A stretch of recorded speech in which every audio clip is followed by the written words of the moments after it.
बौद्ध कथा 20 सावधान और सचेत। एक पूर्णिमा की बात है। आधी रात थी और मैं मित्रों से घिरा एक झील में नौका पर था। चारों ओर चांदनी में नहाई हुई पहाड़ियां थी। सब कुछ ऐसा सुंदर था कि विश्वास योग्य नहीं था। लगता था जैसे किसी मधुर स्वप्न में हो। नौका खैना को छोड़कर हम झील के बीच में ही ठहर गए थे, लेकिन मेरे मित्र वहां नहीं थे। वे ही अपने साथ मुझे वहां लाए थे, लेकिन वे स्वयं न मालूम कहाँ पीछे रह गए थे या आगे निकल गए थे। मैं उनसे घिरा हुआ भी उस झील पर अकेला था, क्योंकि वे सब न मालूम किन किन बातों में खोए हुए थे। बातें या तो अतीत की थी जो अब नहीं था, या भविष्य की थी जो अभी नहीं था। जहाँ वे थे उस अद्भुत झील और उस स्वप्नलित रात्रि के प्रति उनकी उपस्थिति नहीं थी, जैसे वर्तमान उनके लिए था ही नहीं। और तभी उन्होंने पूछा, क्या परमात्मा है? मैं उन्हें क्या उत्तर दूं?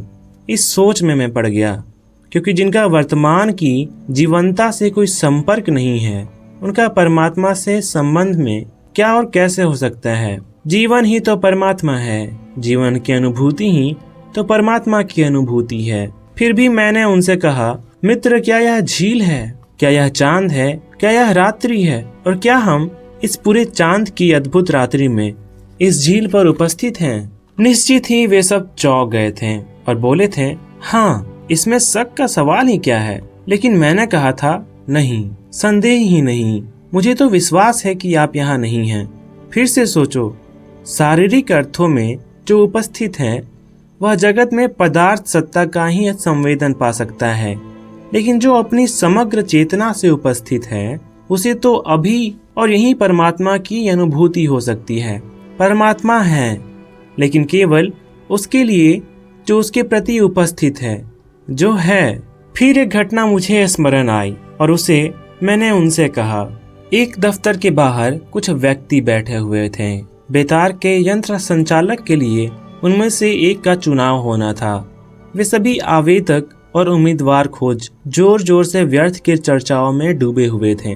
तभी ध्वनि विस्तारक पर धीरे धीरे खटखट की आवाज आनी शुरू हुई, लेकिन वे सब तो अपनी बातों में इतने व्यस्त और बेहोश थे कि उनका उन धीमे से संकेती की ओर ध्यान आना असंभव ही था।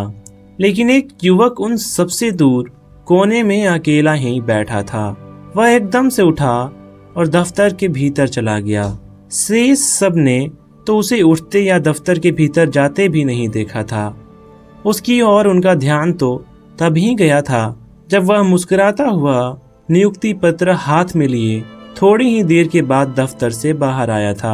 स्वभावतः ही वे सब इससे अवाक रह गए थे और क्रोध में उन्होंने उस युवक से पूछा था, महाशय, आप सबसे पहले भीतर कैसे गए? हम सब तो आपसे बहुत पहले से यहाँ मौजूद हैं। आप तो पंक्ति में अंतिम थे और बिना हम सबका विचार किए आपकी नियुक्ति भी कैसे हो सकती है? यह कैसी धांधली है? यह कैसा अन्याय है?